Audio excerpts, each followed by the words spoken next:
Would you like to be an agent of change?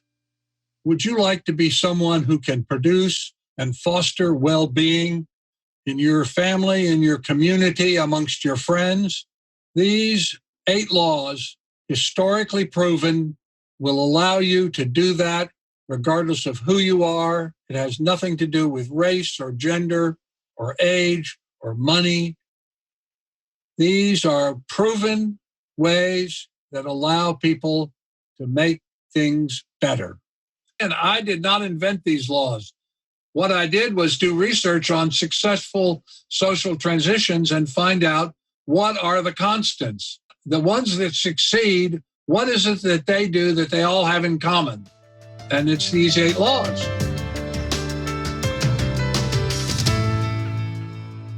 So the first law is the individuals individually and the group collectively must share a common intention. Now, as I said, when I got started in this, I thought the key to getting social change was you had to have a lot of money, or you had to get people who were in powerful positions to align themselves with you, and, sort of all the obvious stuff you would think. Well, it turns out none of that is true. So it's stuff like this. The individuals individually and the group collectively must share a common intention. Well, you think about that for a minute. That seems so simple. And yet, if you actually give it some thought, you've ever been in a group, you know that getting people to agree what it is you're trying to do is not easy to do. And so one of the first things you have to do is you have to get everybody on board with a common intention. And that takes compromise. So you have to be willing to figure out what is it that we're doing that is really important. Let some of the nuance go and find common intention. And when you do that, you become very powerful, because I discovered in doing this research that there is no force on earth, no army, no government, nothing. There is no force on earth more powerful than the collective intention of a large group of people who are working to a common purpose. So law number 2, the individuals in the group may have goals, but they may not have cherished outcomes. This is another one of these things. I never would have thought of this. The difference between having a goal and a cherished outcome is that you want something to happen, but you're not quite sure how it's going to happen. And I learned this from the abolitionists. I would read the correspondence and contemporary reports during the period of abolition, which really begins at the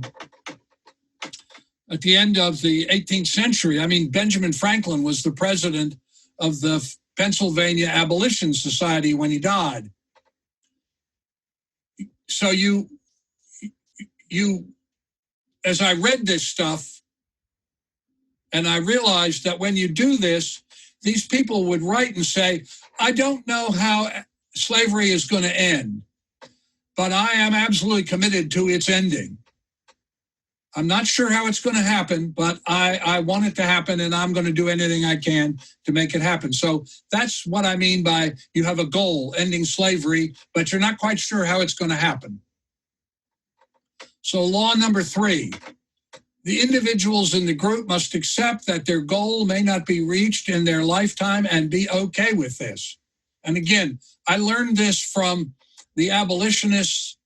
I learned this from the suffragettes, the women who were trying to get women to vote. It's amazing. It wasn't until 1918 women could vote. It's amazing. So you have a goal that you're working for, and you accept that it may not happen in your lifetime. And you're okay with that, because the act of working for that goal is the game. Law number 4, the individuals in the group must accept that they may not get either credit or acknowledgement for what they have done, and be authentically okay about this. And this is another one of these things. People like to get credit, But if you really are going to pursue a well-being fostering goal, you have to be willing to do that work even if you're not going to get credit. And to give you an example, very few people, except those who were actually involved, know that the Greenpeace organization, one of the largest environmental movements in the world, was begun by a couple of Quaker couples and some media people who were in Vancouver. I mean, almost nobody knows these people or knows their names. I wrote this up as a chapter, just as I wrote the Gandhi story up as a chapter in the 8 Laws of Change, this book I wrote.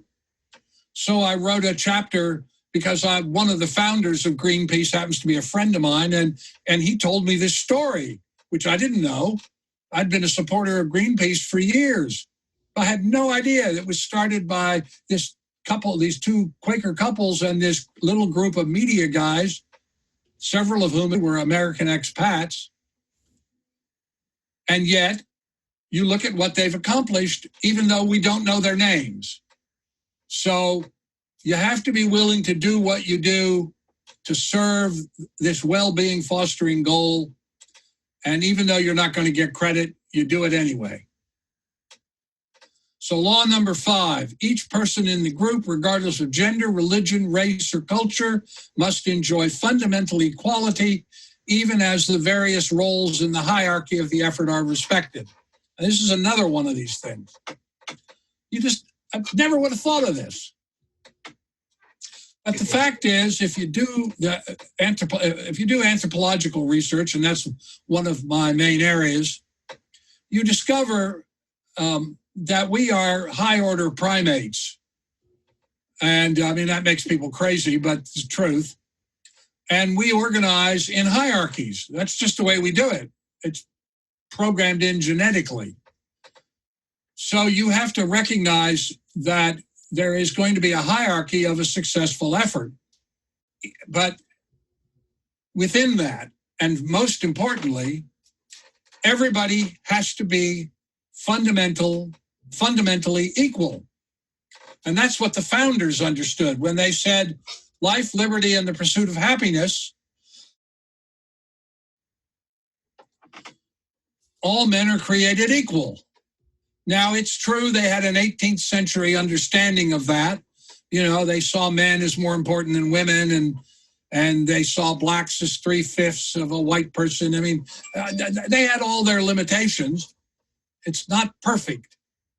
But they had the fundamental idea that everybody was equal and that life, liberty, and the pursuit of happiness, the pursuit of fulfilling your potential is what they mean by happiness, is a central thing, and that all organizations must do it. If you think about organizations that have not been successful, it usually happens because even though they may have good goals and they may be working to a good common purpose, they don't produce a spokesperson who people identify with. They don't have a Martin Luther King or a Gandhi. And so their effort never quite coalesces because we're high order primates, we look for leadership.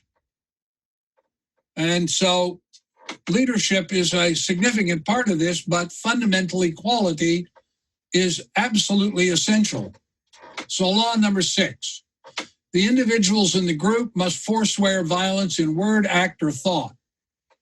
And I will tell you that this was the hard one for me, because when I was participating in civil rights demonstrations and I saw people being attacked by police, my first response, I'm not proud to say it, but it's true, was, how can I get back at that guy and hurt him?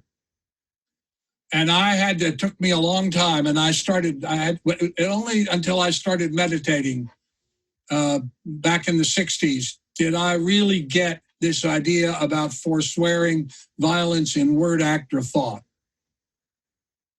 Because so much of our culture is determined, our dramas, our television shows, movies, everything, is about violence and achieving something with violence. But the fact is that the reason, for instance, Gandhi was able to do it, or the Quakers were able to accomplish what they did, is that they were non-violent. Because when you create violence, you immediately create a sense of exclusion. There's the guys on my side and the guys on your side. And so you create confrontation, and confrontation leads to violence. Whereas if you work with nonviolence, you are inclusive. And so people begin to identify with you at the heart level, and they feel involved, and they don't feel slighted or put out or whatever. And so nonviolence becomes really critically important. Law number 7, the individuals in the group and the group itself must make their private selves consistent with their public postures. Oh boy. If you think about all the so-called spiritual leaders who get caught in motels with prostitutes or with drugs or in doing some grifter financial scheme that's going to enrich them or make them more powerful or whatever, you have to make your private self the same as your public posture.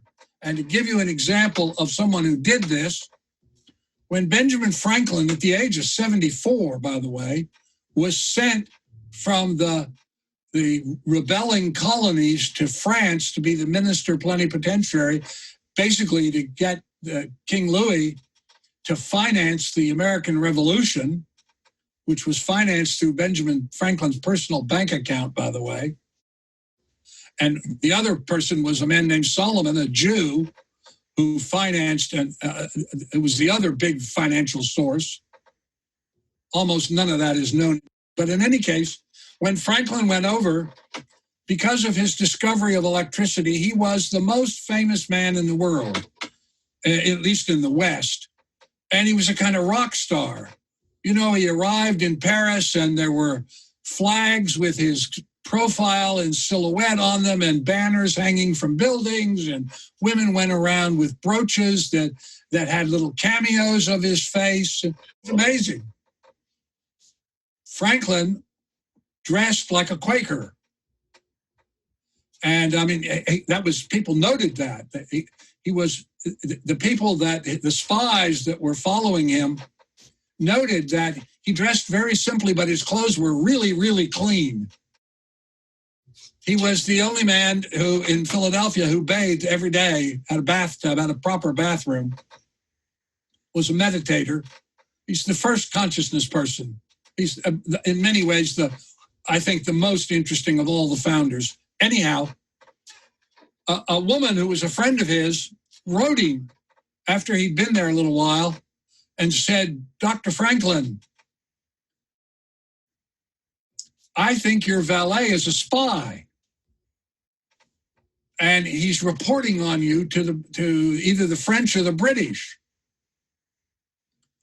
And Franklin wrote her back and said, "Inasmuch as I never say anything in private that I would not scruple to say in public, if in all other respects he was a good valet, as he is, I don't care. He has nothing to report that I wouldn't say publicly." So your private self and your public posture have got to be the same. You can't fake it. Law number 8. The individuals in the group and the group collectively must always act from the beingness of life-affirming integrity.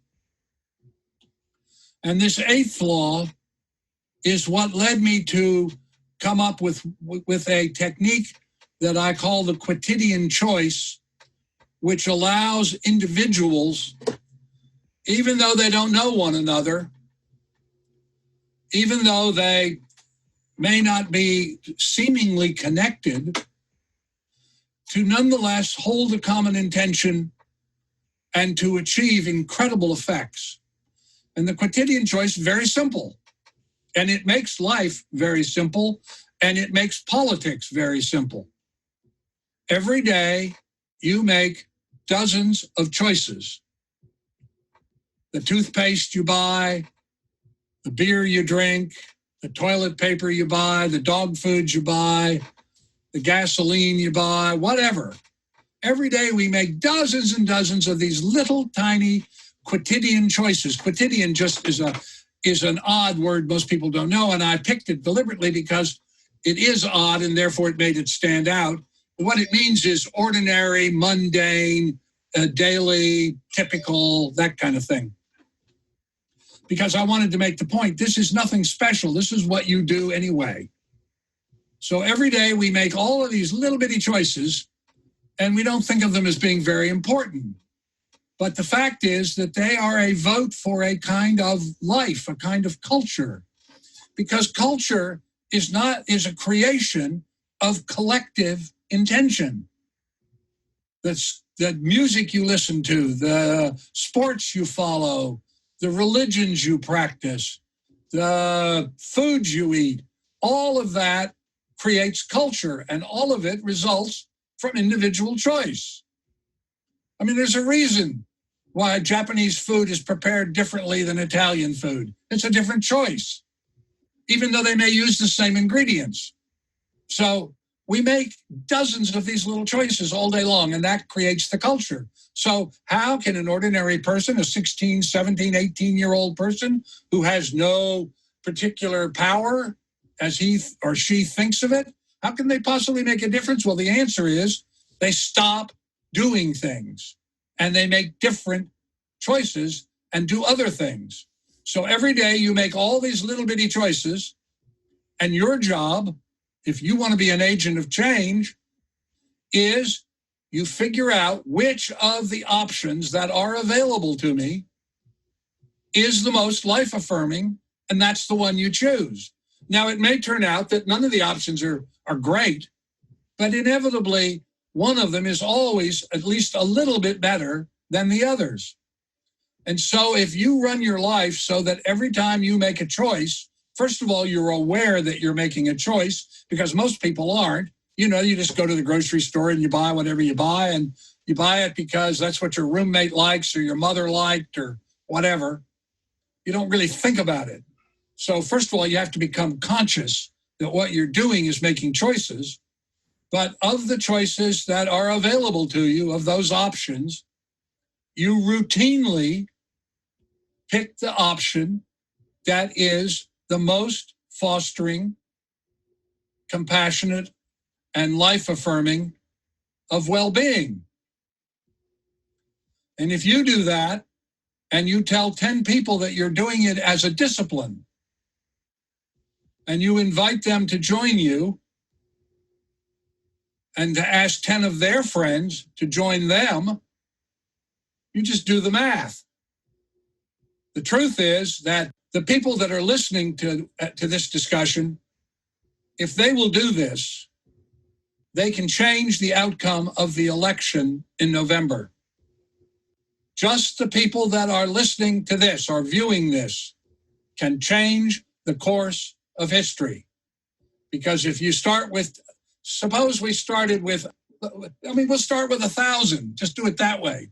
So then you have 1,000, and then they go to 10,000. Now you have 11,000. The 11,000 then go to the new 10,000. They go to 10 people, right?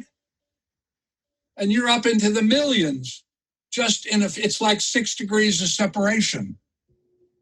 And so just the people that are doing this, if they will commit, it doesn't take money, doesn't take official position, doesn't take family prestige, doesn't matter what race you are, what religion you are, none of that makes any difference. If you make all of the little choices that you make all day long, first of all, you become aware that you're making a choice, and then of the options that are available to you, even when they don't seem to be great options, one is always a little better than the others. And if that's the one you pick, so that the choice that you make every single day is based not on politics, not on any other consideration, but is based on whether it is compassionate, life-affirming, and fosters well-being. And with the Quotidian Choice, a group of ordinary people can change the world. Now, before we end, let me quickly go through the 8 laws again. So the first law is the individuals individually and the group collectively must share a common intention. Law number 2, the individuals in the group may have goals, but they may not have cherished outcomes. Law number 3, the individuals in the group must accept that their goal may not be reached in their lifetime and be okay with this. Law number 4, the individuals in the group must accept that they may not get either credit or acknowledgement for what they have done and be authentically okay about this. The law number 5, each person in the group, regardless of gender, religion, race, or culture, must enjoy fundamental equality, even as the various roles in the hierarchy of the effort are respected. Law number 6, the individuals in the group must forswear violence in word, act, or thought. Law number 7, the individuals in the group and the group itself must make their private selves consistent with their public postures.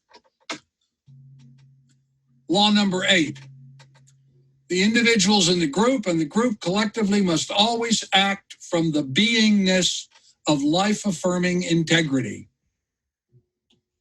And this 8th law is what led me to come up with a technique that I call the Quotidian Choice, which allows individuals, even though they don't know one another, even though they may not be seemingly connected, to nonetheless hold a common intention and to achieve incredible effects.